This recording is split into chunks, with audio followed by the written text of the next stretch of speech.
Not going to work? Super.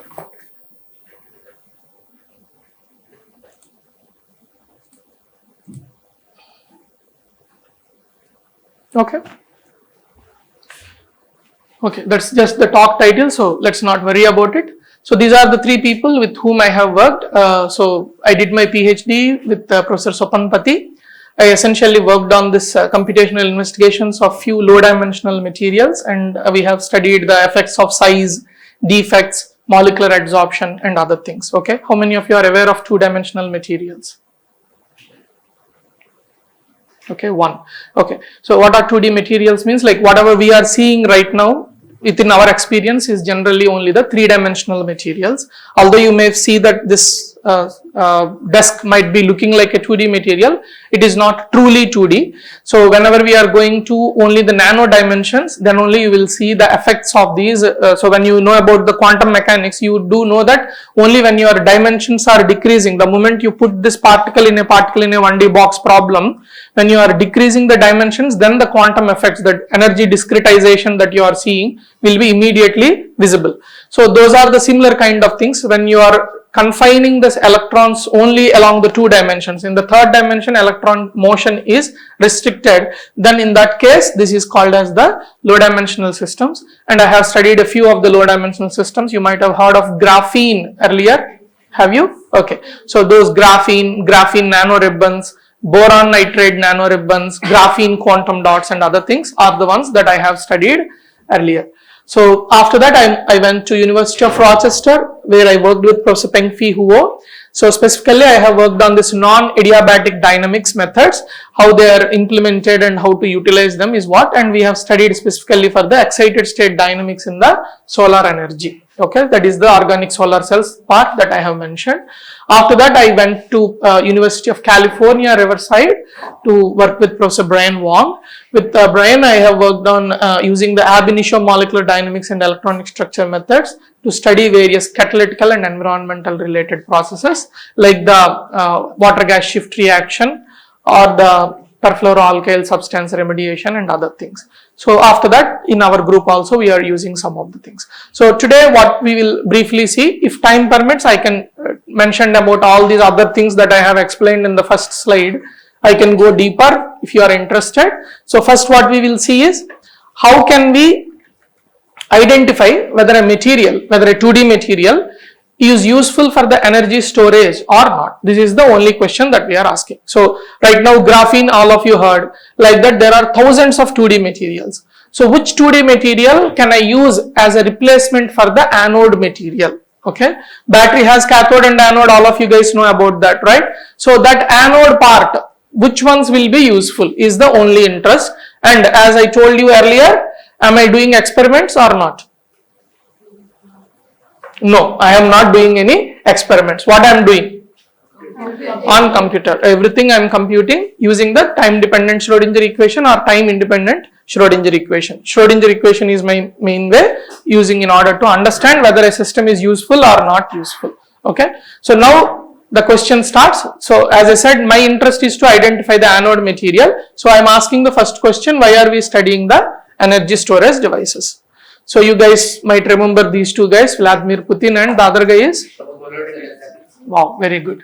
So these two guys, what I'm trying to say here is we all are aware that we are Indians, as we are dependent on the oil and other things which are non-renewable energy resources, and you all, this is very simple thing, the moment you are very much dependent on this non-renewable energy resources, even if the war is not happening in India, Indians will be affected because we are dependent on them for the energy resources. Okay, so this is an obvious thing for us that we should be trying to move away from the non-renewable energy resources to renewable energy resources. And it's not that we are the first people to think like that. So many people have thought earlier, and the increase in the usage of the renewable energy resources like solar, wind, hydrothermal, etc. are increasing. But what is the problem with the renewable energy resources is they produce the energy intermittently. All of you guys understand this point?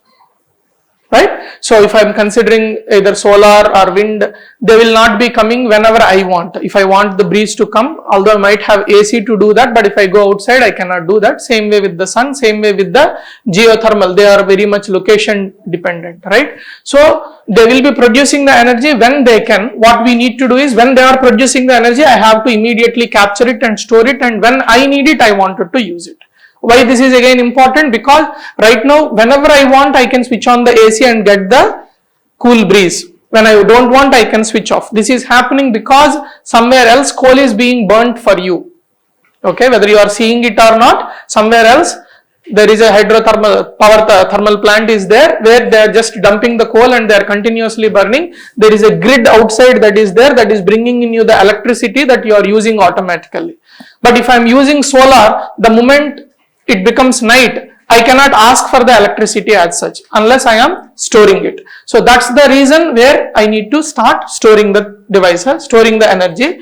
Among the various kinds of energy storage devices, the best in the sense of low cost and portable, are the lithium ion batteries, and also they have very good energy densities. Okay, among the various kinds of the basic market, when you are seeing, these are all rechargeable batteries. Among the rechargeable batteries, again, only the lithium ion batteries are the ones that have completely captured the market. Whether you are seeing your mobile phone or your laptop, or whether you are like a shaver or anything that you consider, including the electric vehicles that you are seeing, all of them are dependent on this lithium ion batteries. And I believe you guys also know the basic principle of the lithium ion batteries. How many of you are aware of the basic principle of the rechargeable batteries? 1, 2, that's all. Okay, then we can learn. So what is the basic principle?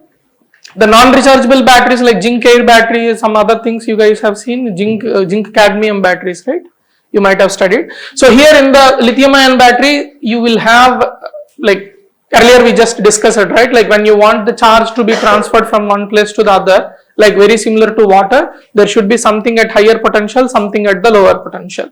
So here there is a cathode and there is an anode, and during the charging process, what will happen? You will put some more extra voltage such that the lithium ions will be pushed away from the cathode material from here. Okay, so then they will be slowly going back to this particular place, which is the anode material, which is like this here, whatever I am showing, the anode material is nothing but the graphite, consisting of the layers of graphene. So when you are charging, these whole things will be moving from here to there. When you discharge, what will happen? Those lithium ions that are there in the anode or in between, the intercalated between the graphene sheets, they will come back to the cathode. This is the basic principle. Okay, so during the charging, you are putting these electrons here. During the discharging, the outer circuit will be, the electrons will be sent from the outer circuit, and that's why you are able to press that one. Okay, your mobile screen, for example. And this discharge current is the one that you are calling here. Okay, so generally the materials that you will be using for the cathode are like lithium cobalt oxide types. Okay, manganese, nickel, cobalt, various other, iron phosphate is also there. There are various kinds of materials that we will be using. On the other hand, cathode, the best material that we have, that we are using in the battery, is nothing but the graphite. Okay, which is nothing but a layered structure where each layer itself is a 2D material. Okay, is this clear till here? Any questions you have? Okay. However, the problem with the lithium ion batteries right now is they do not have as such any problem, but the energy density that is provided by the lithium ion batteries is not sufficient for us in order to use the electric vehicles. So what do you want for an electric vehicle or a normal vehicle? Once you fill the gas, you wanted to go for like maybe 300 kilometers, 400 kilometers at a stretch, and then you wanted to identify a specific oil or gas station where you can refill and immediately you wanted to go. Do you want to wait for 1.5 hours just for the refill, or you want it to be quick, right? And similarly, do you want it to stop at every 50 minutes, 1 hour, or you wanted to go for 3-4 hours at a time, at least afterwards you wanted to do? The answer is again obvious. You wanted the less less disturbance to you. Whatever you wanted to do, you wanted it to be happening. So for that, you wanted to increase the energy density of the lithium ion batteries. So how do I do that? There is no as such simple way for you to go ahead. You need to find the alternatives. Apart from this, Okay. Apart from this, what else we have? The problems with the lithium-ion batteries is about the raw materials. So in the beginning of this particular presentation, what we said, we as Indians, we do not want to depend on the non-renewable resources because it is going to affect us. That means we need to become self-reliant. For how do we become that? Okay. Here again the problem is coming. Although we are thinking that we wanted to go to the renewable energy resources, like for example solar. When you wanted to go to solar, you wanted to store the energy. In order for you to store the energy, you need a very good battery material. Till now we learned that lithium-ion batteries are the best ones. But in order to prepare the lithium-ion batteries, you need the raw materials. Where are these raw materials? None of the raw materials are available in India. I mean, they will be available, but in very little bit amount. Yeah, you are saying something? Yeah, so the African countries are the places where you have, for example, cobalt is essentially available in Congo. And these ones, whatever you are seeing, lithium and other lithium deposits are there in Chile, Argentina and other areas. Like we do have a little bit in Jammu Kashmir recently they found a bit, and some other places, Himachal Pradesh or somewhere they found a bit more. But that is not sufficient for our own things. That means what we need to do, we need to go away from the normal lithium-ion batteries and we need to identify the alternate materials. Also within the lithium-ion batteries, also what you will see is the amount of money that we are spending is major, not for the cathode material but for the anode material. So it is wise for us to spend little bit more research on the anode materials, and that's what we are dealing with. So these pictures that I am showing here corresponds to how do you extract actually lithium. So like you guys might have at least seen how do we extract normal salt, the table salt that we consume every time. How do we extract that? Seawater will be there, then what they will do? They will, through the evaporation, they will dry it in the open pond type, they will create very close to the sea and they will allow the water to flow there, and then again they will fix it and they get it. The similar kind of picture you will be seeing here for the case of lithium, but the problem with this is, in this particular place, Argentina place, there is no fresh water, and in order to generate that kind of water, generate the lithium, you need to use the available freshwater resources. That means the normal human life or the normal life is affected just because we are trying to bring in the lithium, and we don't care obviously because we don't have that kind of a vision for us, right? Like we will be happily consuming the battery and you want another mobile phone tomorrow once your mobile phone is little bit hanging or something. This is the case for majority of us, okay? But in this process, we are actually completely destroying the environment, okay? I wanted just to bring to you that particular awareness. And here you see, does any one of us want to go and work like this?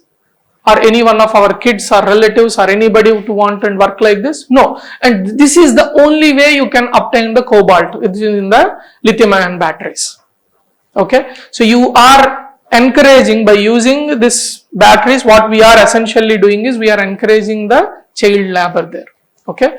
And not only just that, this is like a lot of criminal activities going on just based on this cobalt deposits, okay, in the Congo and other areas, Western countries. If you read a little bit more news, it will be very easy for you to understand what is happening there. Okay, that's about the politics, but coming back to our own interest of science, what's happening here?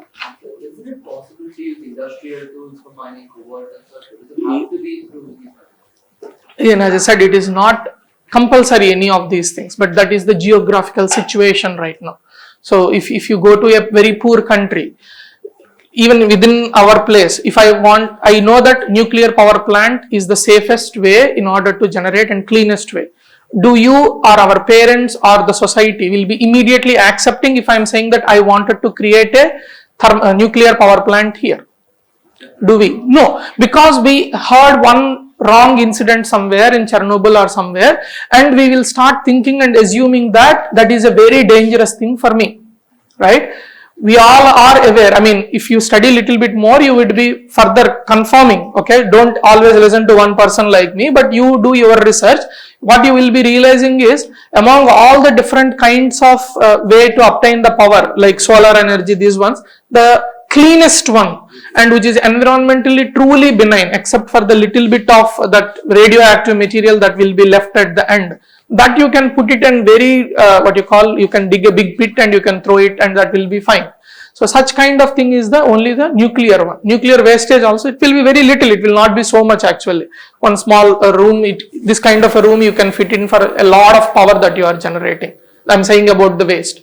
On the other hand, if you want silicon solar cells like that, if you wanted to use for generating, you need to fill the entire campus. Even then you will not be able to cater the needs of the campus. Such kind of differences are there, okay. But again, coming back to your question, can you use industrial tools? Yes, we can, but the local politics will not allow you to do that. That's where the terrorist activities will be happening.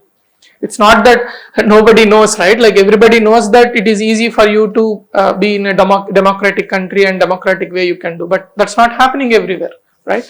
Okay, that's politics, let's not go into that. So coming back to our things, like, so if you wanted to change the lithium ion batteries, then you need to go for the alternates. Among the alternates, there are sodium ion batteries, potassium ion batteries, calcium ion batteries, magnesium ion batteries, and so on and so forth, okay. Various other kinds of ions you can use. The interesting part or the not so interesting part is, everything that you are starting, you have to again re-optimize everything. Right now, lithium ion batteries, when the Sony has mentioned in about 1991 or so, that's the time they had like very normal battery. After that, several optimization cycles went, and now you are having very efficient lithium ion batteries. However, here we do not have such kind of privilege. So when you are starting with sodium ion batteries, again you have to optimize each of these components. Cathode you have to optimize, anode you have to optimize, separator you have to optimize, and so on and so forth. Okay. So that's where research also is required. So if you wanted to use the sodium ion batteries, you need to go back to the how you will be utilizing this, each one of these anode materials, cathode materials, etc. So how much time is there for us before the break, sir? Okay, please let me know when I need to take a break. Okay, I will do that. So what are the characteristics of a good anode material? Let us consider these ones, and we will see how to compute these ones. So first one is, the material should be definitely stable, whether it is thermodynamical, mechanical, etc., etc., and it also acts as a good electrical conductor. So when it is, okay, I want your attention towards me. So when we are considering the material, an anode material, anode, cathode, everything must be obviously an electrode, right? Electrode means it should be a metallic behavior, it should be there. Whether it should be metal or not is a different thing, but it should be metallic in nature, okay? Second thing is, it should be thermodynamically and mechanically stable. If I am using that material, I don't want it to be, wear and tear should be very limited for me in the long run. The material should have high affinity towards the metal ion so that the system will avoid dendrite formation. So you remember the basic principle of the lithium ion battery that we have shown. What we are doing, we are applying some potential, and the lithium ions that are actually natural state for the lithium ions is to stay in the cathode. This is like an oxide material inside which this lithium is there. Okay, now we are applying some potential and pushing these lithium ions so that it will go and sit on the graphite, right? For the normal. So, and then when you are removing this potential, lithium ions are again coming back to this place because that is the thermodynamically stable state. So for this to happen, the anode material like the graphene or whatever the 2D material that we are trying to put in should have a high affinity towards the metal ion, right? So the ion is coming, it has to first go and sit here. No, if there is no affinity, why it will come and sit here? Okay, so that affinity should be coming. Okay, there should be affinity towards the metal ion, and also if metal ions themselves are having higher affinity between them rather than the metal and the substrate. Please imagine this one, you have two metal atoms that are coming and combining with each other. That is one kind of possibility. Another one is each metal atom is coming and attracted to here. If these two are combining to each other, what will happen? Each of these metal atoms will come and coalesce and form like first like a sphere or something, and then it will slowly form as like a dendrite. Okay, dendrite in the sense like it will become like a protrusion, and then this will form like thin wires and they will come outside. Are you able to picture this? You have metal atoms, they are coming and coalescing, you are pouring more and more metal atoms. What will happen? Each metal atom first can form like a few of the metal atoms will come towards like a sphere or something. Further these spheres will be coming and coalescing, and these spheres can attach to each other and form these thin nanowire type systems. These nanowires will go and protrude through this separator. You have the electrical separator will be there, no? Ionic for ionic conductivity, salt bridge, you might have heard about that. So this separator, they will be going through that paper and protruding, making the short circuit. So such kind of things should not happen. Means which kind of interaction should be favorable? I have mentioned two kinds of interaction. One is metal-metal interaction, another one is metal substrate interaction. Which one should be more? Metal substrate interaction should be more. That's what we are trying to say. So high affinity towards the metal ion the material should have, so that the system will avoid the dendrite formation and show a moderate value of specific capacity also. Specific capacity is nothing but how much amount of metal atoms you can hold per gram of the material. That's why it is called specific. Okay. So if you are able to hold 10 atoms, what will happen? 10 electrons can go through the outer circuit. What you want when you are playing a video game, you want more number of electrons, you want more power, right? Power means what? You want more number of electricity should be going very quickly there. So that's what you means you need more capacity and also higher voltage difference. The product of these things, specific charge capacity and the voltage, is the one that will give you the high energy density. And then if you have high energy density, you can draw a lot of power at a time. The next one is anodic voltage should be low, and so that the operating voltage of the battery becomes high. What is anodic voltage low is coming, where that is coming is, you know that the voltage of the battery is nothing but cathode minus anode. If anode is low, then obviously cathode, however you are increasing, that will be your cell voltage. Higher the voltage, just now I said, if higher the voltage of the cell and if there is a higher charge capacity, energy density will be more. As we said earlier, if we want to use electric vehicles, energy density should be very high. If you have very high energy density, you can use. So you need one of the aims is to decrease the anodic voltage, increase the cathodic voltage. So right now I am only focusing on the anode, so I want it to be as low as possible. And the metal ion atom diffusion barrier on the surface should be fast enough, or the barrier should be low such that the diffusion will be fast. So when you are seeing this material, some atoms are coming and they are sprinkled over all this material now. So now they have to move, right? So when I am trying to draw, like discharge is happening, when during the discharge what will happen? Metal atoms that are there on the substrate will go back to that oxide material. So during the discharge and the charging, these metal atoms, if there is a lot of energy for them to strongly bind, then I cannot simply remove them. They cannot hop. I need to again give some extra energy for them to just move. Right now you need coffee in order for you to again come back to the normal world, right? So that is the extra energy that we are providing. But if that is not there, if you guys are always alert, that would be very easy for the teacher, because the moment you are telling, the moment they are grasping. Otherwise you need some in between break or coffee or something like that. Same thing here. So if they are very alert, that means if the diffusion has to happen very easily, that would be wonderful. And the last one is, after metal atom insertion, interlayer expansion of the anode should be low. So you are seeing that these are layered compounds. Graphite, when you are seeing, this is a layered compound. After I dump in some lithium atoms, if this starts to bulge suddenly, what will happen to your mobile phone? That will also bulge like this and it will contract. Do you want that kind of things to happen? No, the reason is it can explode also at any time.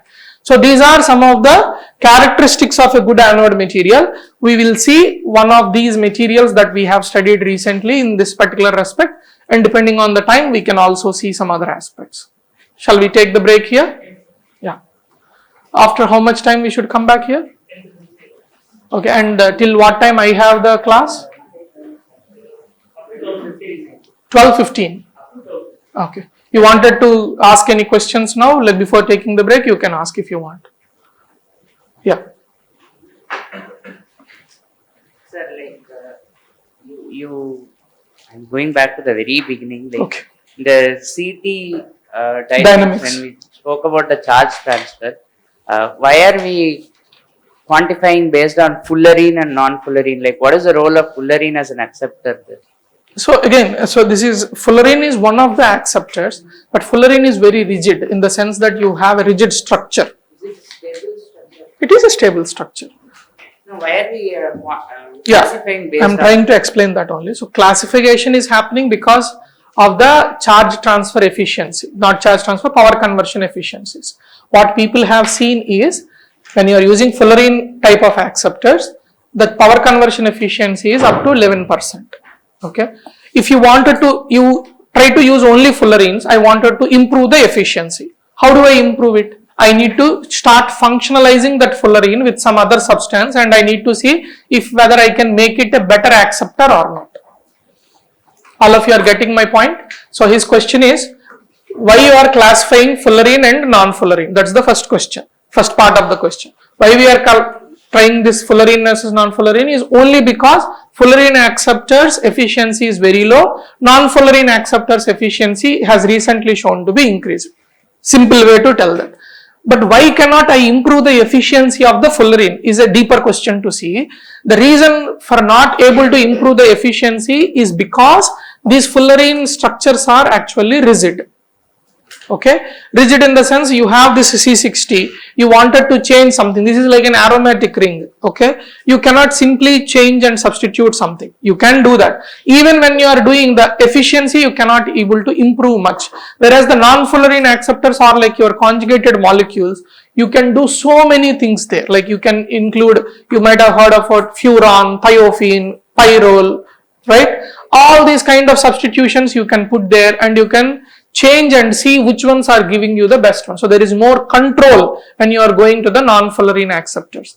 And when you are seeing the morphology of the solar cell also, you need certain structures that can blend with each other, so that the moment that exciton is created, it can be easily separated. So you want more kind of pathways to get it. So again, if you go back to this picture of water, you want many pipes to suck in the water from that water tank very quickly, rather than having only one channel that is very small channel, then the electron transfer will not be very quick for us. So both of them we want. Again, why we want that second thing is also, once the electron and hole are separated, they will always have a chance to recombine, because there is a negative and positive, they have a Coulombic attraction between them. So I wanted them to be separated as quickly as possible, and I wanted them to be kept in the corresponding storage devices. Okay, that's the reason. So all of these things are improved when you are going from fullerene to non-fullerene acceptors. That's the reason we are trying to separate this.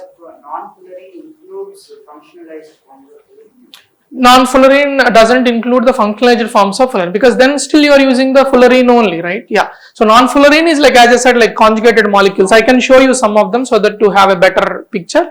But you can imagine any polymer or any kind of these benzene rings which are fused together to form a little bigger structure.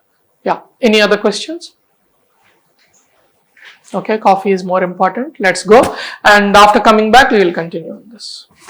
Thank you.